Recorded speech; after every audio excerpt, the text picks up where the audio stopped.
wag po ninyong i-click ang mga links na ito. Lalo na, wag ninyong i-download ang software. At mas lalo na wag po ninyong itong i-install. Huwag mong subukan. Masisira ang buhay mo. Ito po ang FB Ads, Crypto Scam. Paano masabi? If we click this Binance Ads, you will be redirected to BinanceWindowsApp.com. Sa unang tingin, it resembles Binance website. Parang legit. Pero we all knew that the legit Binance website is Binance.com. Hindi po BinanceWindowsApp.com. While Binance offers a desktop application, be careful and make sure na na-download po ninyo ito from official website ng Binance.com. Isa pang red flag, Binance is currently illegal pa po dito sa Pilipinas. Dahil as of this broadcast time, hindi pa nila naayos ang issue nila sa SEC or sa Security Exchange Commission dito sa Pilipinas. Next, we have this Trust website. So, click natin and it mimics Trust Wallet website. From the colors, logo, pero sa domain name mo talaga makikita ang totoo. TrustWalletPC.com? Ano yan?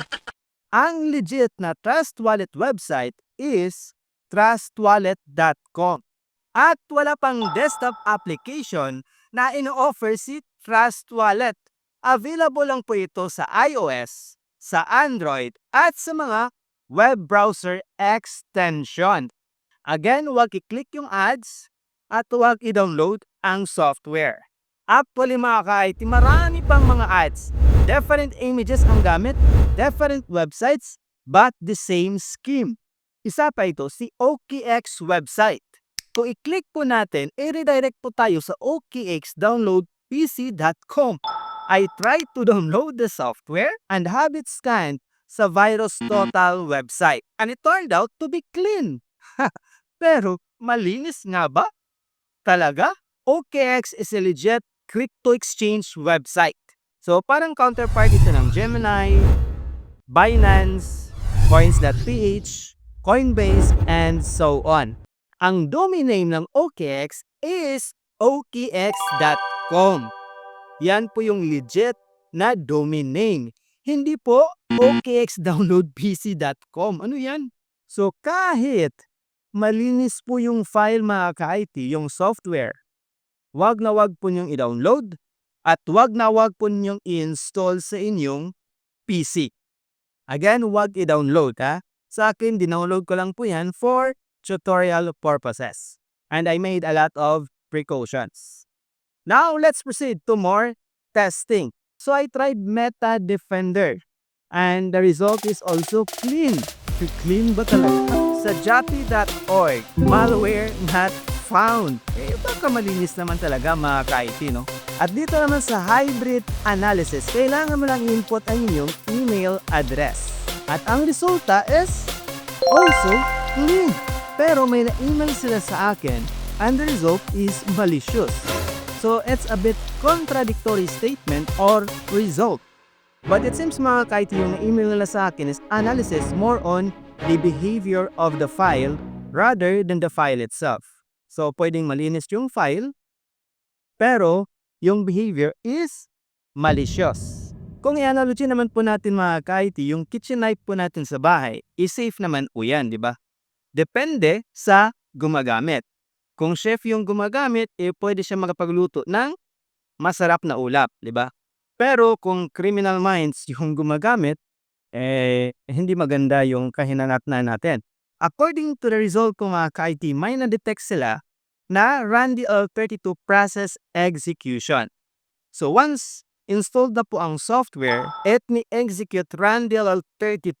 Don't get me wrong mga ka-IT, RunDL32 is a legit file or system file natin dito sa Windows system po natin. However, it can also be used to execute bad DLLs. So ito mga tinatawag natin na untrusted and unsigned DLLs. So dito na papasok ang malware. Usually, in-exploit po nila yung RunDLL32 to run payloads. So like keyloggers, ransomware, ginagamit din nila ito to download and execute additional malwares. So nakikita natin kanina, malinis yung pag-scan gamit yung online scanner, malware scanner, malinis yung file.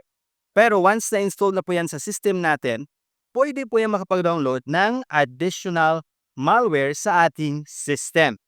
And then, ginagamit din nila ito to establish connection, external connection, papunta sa mga suspicious IP addresses or malicious domain names. And dahil ito mga ka-IT, delikado po yan dahil it may leak sensitive information and eventually it may lead to financial losses. At may na-detect din sila na nag-drop daw po ito ng executable files sa ating Windows System Directory. And dahil dyan, it can elevate system privileges and possibly bypass our system security, yung mga antivirus natin or firewalls. At yun nga, may na-detect din sila na communicate ito externally sa ibang malicious domains, no? At may maraming DNS responses with low TTL or time to live silang na-detect.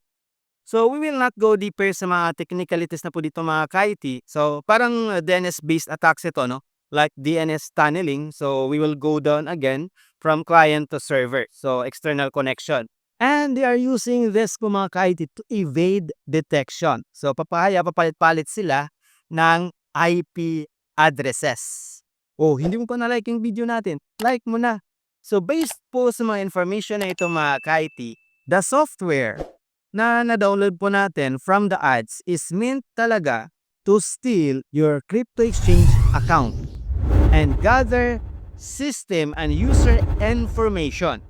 Get sensitive data from your device or PC.